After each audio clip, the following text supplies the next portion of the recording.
Welcome back to the No Such Thing as a Fish Comic Relief Marathon. We are now coming up to our fourth fact. Just a quick reminder, the whole reason we're doing this today, this 20-hour-long, 35-fact-packed marathon, is because we want to raise money for comic relief. And you guys have been so generous so far, but we would love to raise some more. We should also say there's fantastic red noses that you can get if you go to your local Sainsbury's. There's also, I just bought some toys for my boys. You can get these as well. There's buds and so they're really cool. Nice. Really, yeah, nice little snail. Anyway, we are very excited to have our next guest on. He is, just one of the defining voices of comedy, of satire in this country. We've had him on TV for years with Have I Got News For You. We've had him even longer at the helm of the greatest satirical paper, magazine that's ever been published in the UK, Private Eye. Please welcome to... That came out all right, I think. Please welcome to the show, for fact number 4, it is the almighty Ian Hislop. Hey! Hello, hi. I was only laughing because I could see Ian's face when he was being introduced there. Oh, right, okay. I thought it was someone else. I was worried I said like a rival newspaper or something. Like, I think we had the editor of Punch magazine. Punch, yeah. No, I thought that sounded good. I must get a subscription. Ian, thank you for being with us today for this charity thing. Let's get into your fact. What do you got for us? Mrs. Thatcher had the same nickname as the Eiffel Tower. And it's true. And it wasn't that big thing that we can't avoid. It was the Iron Lady. Very nice. Okay. Tall, inflexible. And I gather she was given this nickname. It's one of those nicknames that you don't quite believe, because it's like someone who says, yeah, at school I was known as the incredibly cool guy. You think, no, you weren't. That's pathetic. Well, Anyway, no, but I was, though. I was. So I think that's... Dan, we know what you were known. Yeah. We know what you were known as at school, and it was Dan Dan. Because that was Mandarin for testicles. Yeah. We do know that. Which no one told me until I was told. Yeah. God, I'm sorry to have set that up, Dan. It's all good. So, So who gave it to her? Do we know who gave her this? Yeah, she was. I mean, again, this is the story, but I have a feeling it might have just been dreamt up by someone in her front office. But apparently, it was a Soviet journalist who had one look at her, and even by Soviet terms, he thought, "Wow, she was known as the Iron Lady." And I mean, this nickname's been used before. Bismarck was the Iron Chancellor. Napoleon was very keen for people to say that he was the Iron Fist in the Velvet Club. And I kept looking this fact up, and no one ever said it about it. But he wanted them to say this. So wow. I think this sort of the Iron Man thing is something that people are very keen to be known as. Yeah. Oh, it's nice that Napoleon can rest easy now that we've finally got his nickname out there for all these years.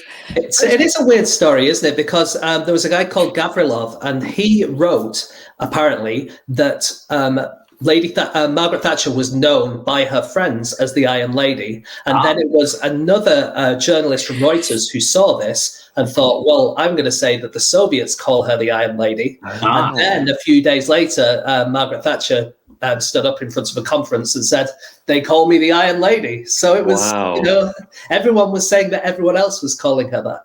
And eventually they did. Your own nickname. It's just so cringe, Maggie. Don't say my nickname's the Iron Lady. That's really embarrassing. The whole speech was a bit cringe, wasn't it? Was that the one where she said, here I am in my Red Star, because the Red Star was the newspaper that apparently had called her it, in my Red Star dress, my face softly made up and my fair hair gently waved, the Iron Lady of the Western world. Yes, I am an Iron Lady. Wow. She was never awfully good at jokes.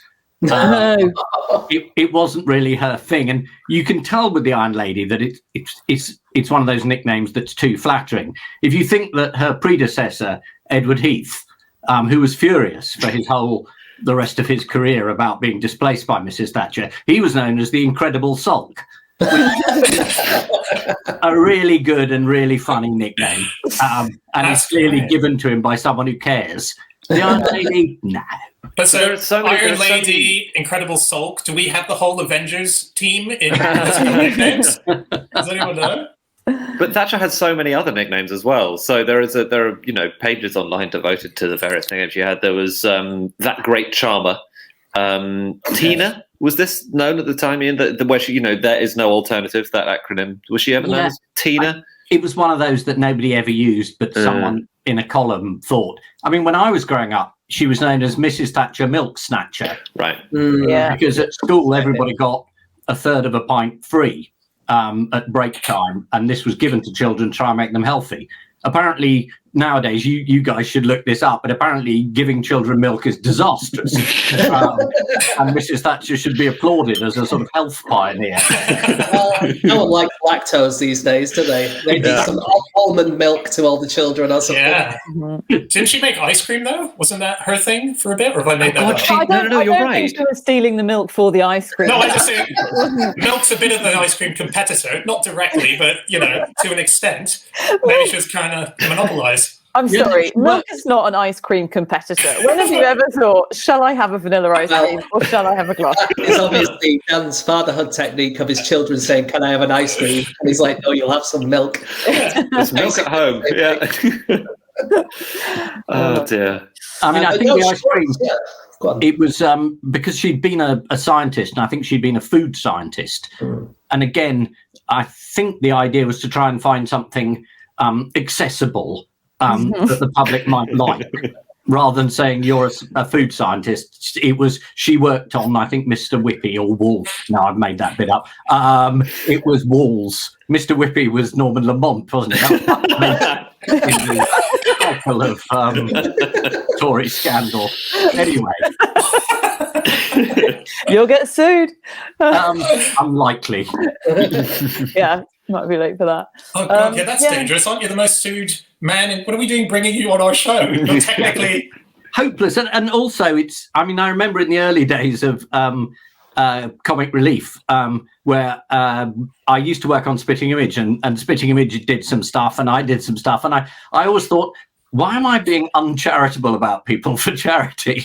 And then I thought, oh, all right. It seems like a good cause. So there we go. It works. It does the trick. I'm very pleased to be invited, though, because I read in the Times this morning that people over 40 aren't usually invited on podcasts. So if this is a token appearance, I'm really, really thankful. I'll tell you what, our under 30 listeners are going to love that Mr. Whippy joke you made a few minutes ago. No, it's very much one for the teenagers. I just had a quick look at what we said about Margaret Thatcher before, and Ian, you probably wrote about this at the time, but we mentioned once the time that Margaret Thatcher's husband Dennis was at a garden party, and he was asked to feed the elephant of the president of Sri Lanka, who had a pet elephant.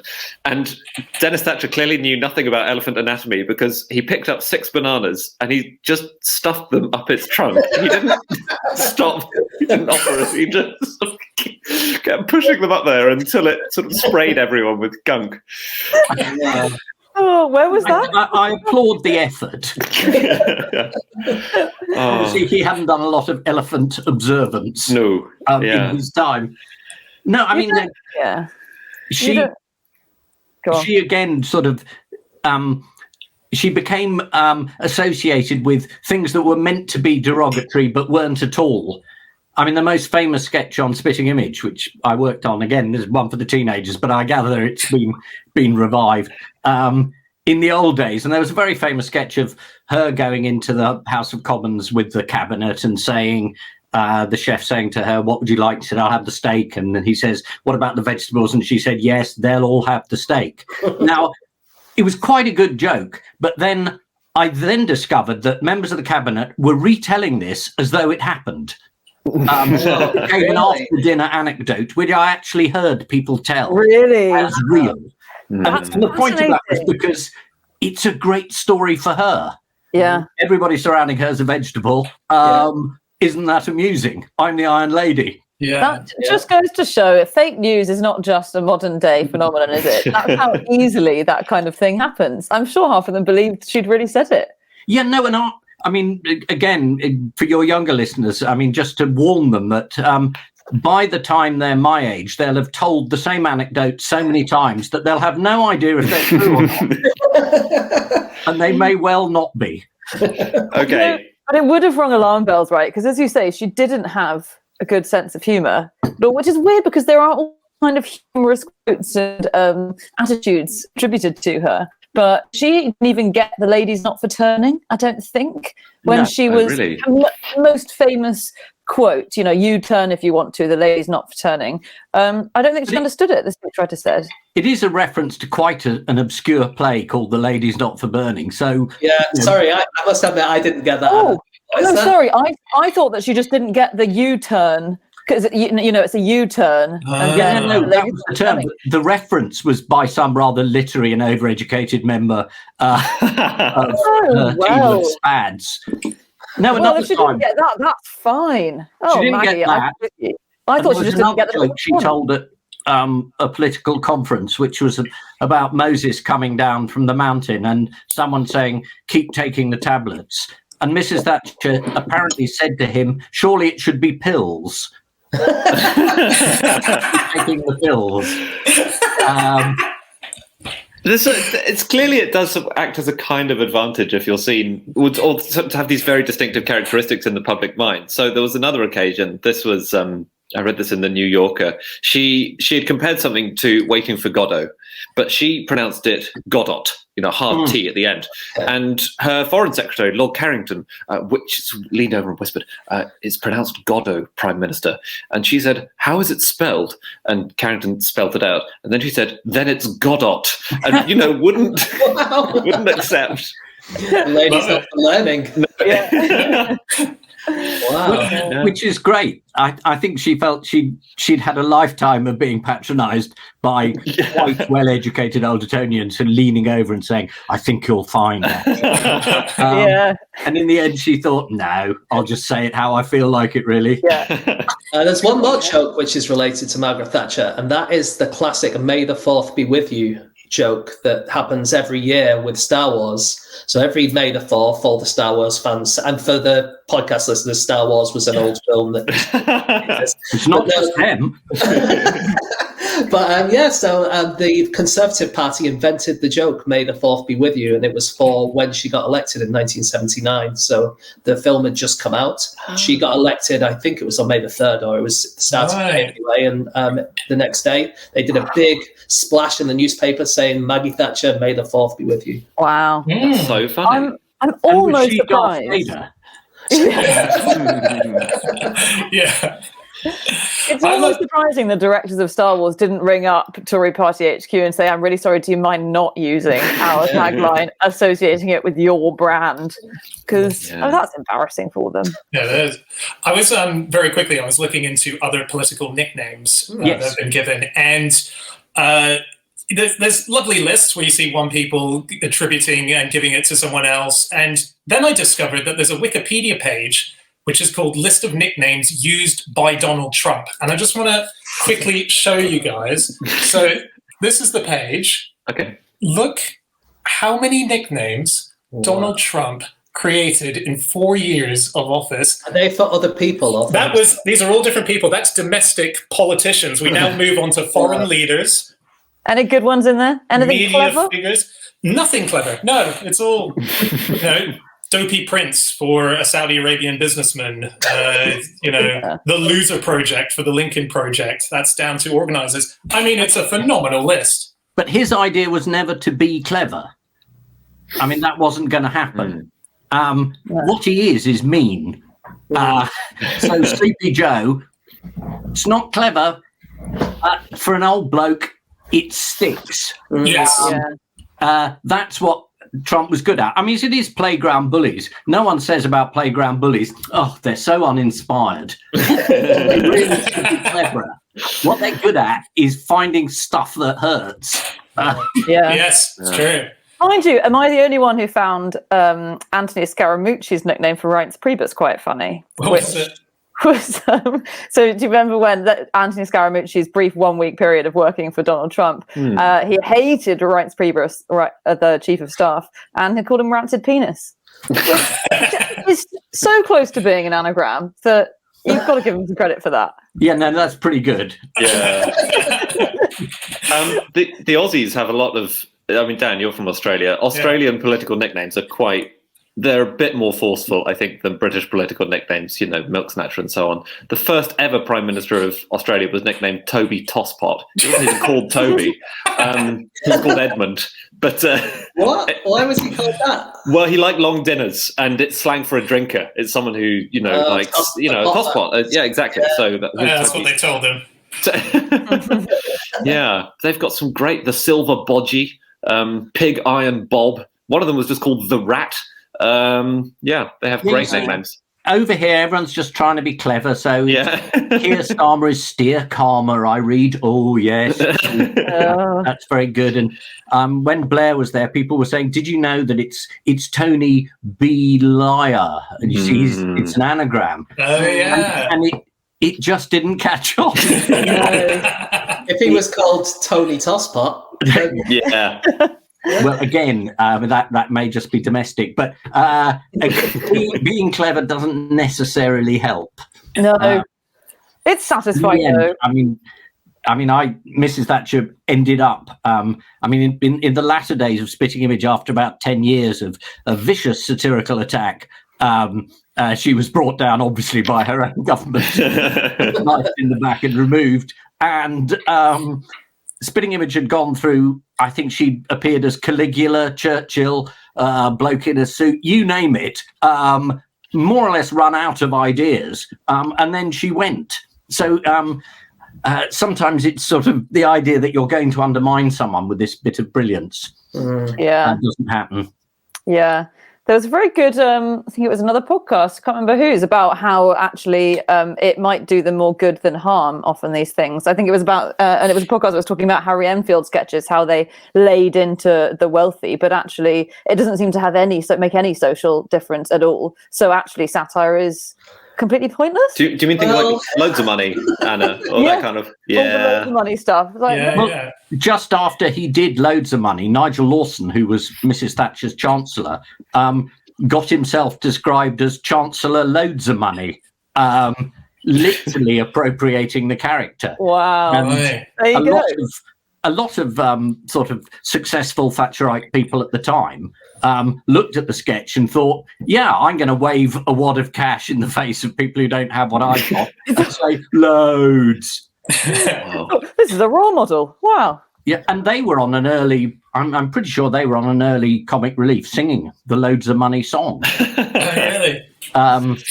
Unless I've just imagined that. No, I think I've seen that. Yeah. On stage. I found it. Oh, sorry. Go on, Ian. No, I can't imagine what I was going to talk about.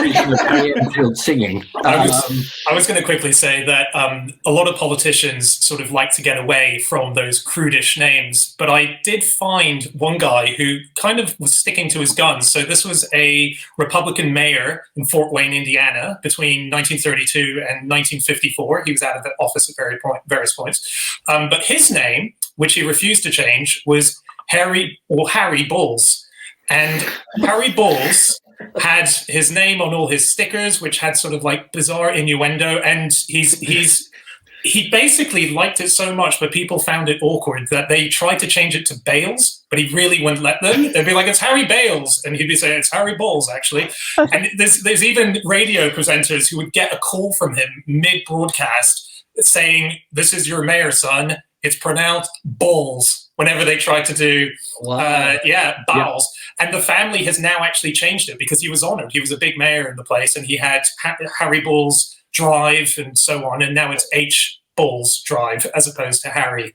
Oh, really? So they kept the balls part? Well, the sign just kept getting stolen for Harry Balls. Okay. So it was costing them a fortune. Well, that's the opposite, isn't it? We had a very prominent Labour politician called Ed Balls, and for about a decade, most comics were just not doing that joke. Yeah. Too obvious. Too obvious, even in the House of Commons, which isn't renowned. When he was coming up with totally impenetrable stuff at the Treasury about neo-endogenous growth zones and new ways of driving the economy. No one said which they wanted to. Well, Ed, that's just that's not true. Listen, there's one more thing about Thatcher, which I know we're not talking about Thatcher anymore. I know we've moved on to nicknames, but if I don't say it, I'll never forgive myself, which is she was so punctual for her appointments and when she was traveling around to do official events and things, that when her official car was approaching a town, she would be far too early. And the whole, what's it called? The official car, the official procession. Yeah, exactly. Cavalcade. The cavalcade. Right. The cavalcade, basically. Just get on with it. Just say it, yeah. The whole procession, they had to pull in at the side of the road and wait, and people would be driving past a lay-by near their town, and they'd just see Margaret Thatcher sitting in a lay-by in a car. And they, was that Mrs. Thatcher? I love that. Wow. Well, I mean, the thing with Mrs. Thatcher, we're doing facts about her. I couldn't get over how funny The Crown is, because they had a scene of Mrs. Thatcher and the Queen weeping together about the loss of their sons. Mark Thatcher was lost in the desert for a while, and Prince Andrew was lost briefly, I think, at the Falklands. The dates don't coincide on The Crown. But anyway, it was just this lovely idea of Mrs. Thatcher weeping with the Queen. And I thought, well, there's a fact she wouldn't have liked. Yeah. Yes. I feel like the Iron Lady would rust, wouldn't she, if she's They completely misrepresented that. I think the Queen wept when Andrew came back. She certainly would be now. Just a quick thing on nicknames. It's a bit silly, but we've been really smashing the pop culture in this section. So I just thought I'd do this. In 2017, Jay-Z met J-Lo. And that was Jacob Zuma, the president of South Africa, meeting João Lourenço, the new president of Angola. Brilliant. Did they call themselves? Was that another self-describing nickname? That's what the internet claims their nickname is, Jay-Z and J-Lo. But I'm so down with it that I thought Kanye West was a constituency. Do you know what? There is a place called Kanye in the Southern Africa somewhere. I think it might be in Uganda. And they do have Botswana. Yeah. Constituencies, but they have Kanye North and Kanye South, but they don't have Kanye West. There's no Kanye West. That's so great. Can I quickly interrupt to say that we've just hit £30,000 on our Just Giving page? Fabulous. Thank you so much, everyone who is donating to this. This is really going to make a massive difference. And you can see that we have a target of 35,000. That was bullshit. We put that there for show. We want 1 million. So keep going. Don't get put off by that. Why don't we put it up to 36, Dan? Just to, Yeah. Let's just keep it always £10 ahead of where we are. I don't think we want to get too big for our boots. But thank you. Sorry, go on. Sorry, I don't want to interrupt your total. No, the totals is fine. We'll get to it later. I was asked before I did this about my own nicknames. Both of which instances are just a bit sad because they're both borrowed. At school, I was known as Big Ian because there was a 6-foot bloke called Ian, who genuinely was big, and no one could be bothered. So I just got his ironic cast off. And when I joined Private Eye, Michael Heseltine was known at the time as Hezza. So I just became Hizza.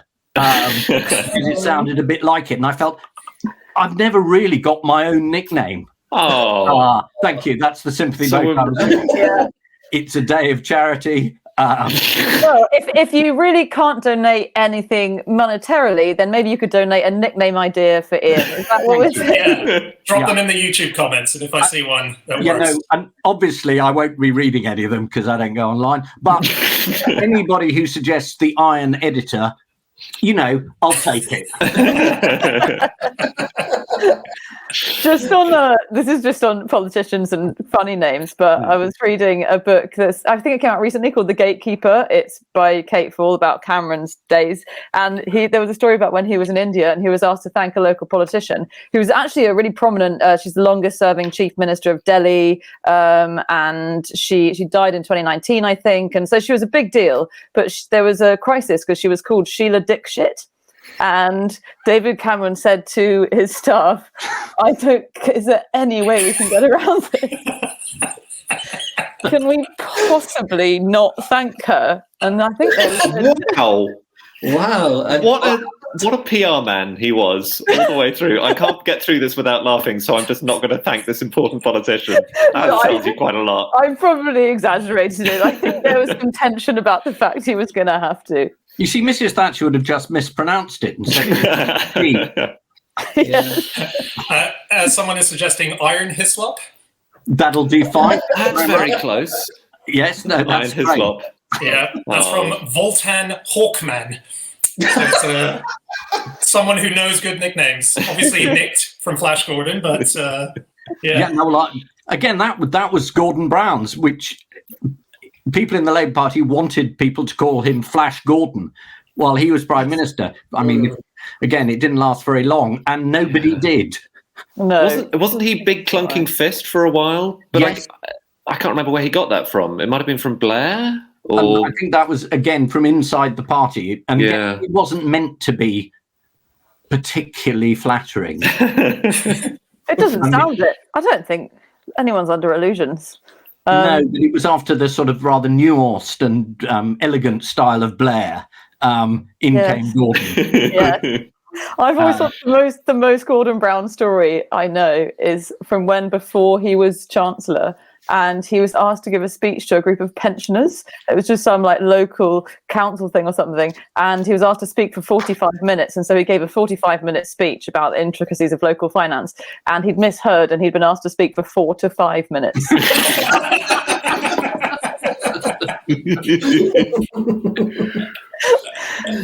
Poor man.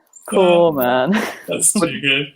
The story that was told, the difference between his style and Blair's style, is the same group of ambassadors from the same country went to a meeting with Blair and one with Brown.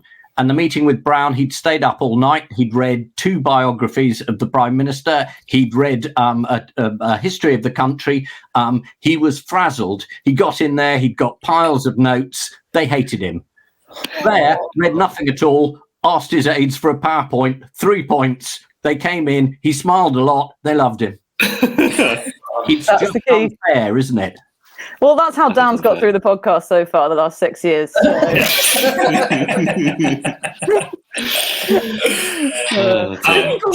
Sorry, didn't Gordon Brown get locked in Tony Blair's toilet once as well? Do you remember? It wasn't Tony Blair's. It was at Granita, I think, the restaurant where they were.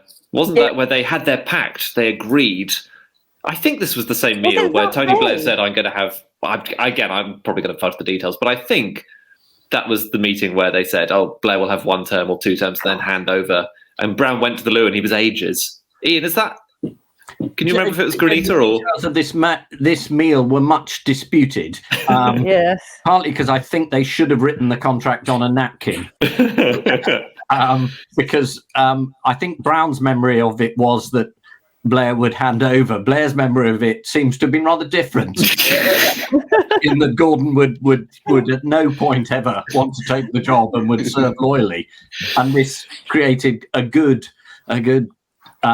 decade of friction. It was a fun decade though. If he got stuck in the toilet all the time, he could have been Flush Gordon, couldn't he? You see, now that would have been terrific. Yeah. Here's a job. Sorry, what about our current Chancellor, who's known as Dishy Rishi? Dishy Rishi. That's a seriously undermining nickname, that one. Yeah. Oh, you're so good looking, sir. I don't know how we've messed that up by being quite so flattering, because that one really has caught on, hasn't he? We all call him Rish the Dish. Yeah. Yeah, we need to work on it. It's bad. This is the man who was encouraging us to go out and put food on a dish and then catch the virus. Yeah. Then go home again. There should have been something better. Yeah. Yeah. Listen, we're going to have to wrap up, unfortunately. Again, time has whizzed by. But Ian, thank you so much for joining us. And thank you for helping us get this number, which is now topped up to 31,269. So we're flying at this point. We really appreciate it. And so thank you to the wonderful, the mighty Ian Hislop. And we will be back in a couple of minutes for fact number 5 with Stephen Fry. We'll see you then. Thank you very much. Bye.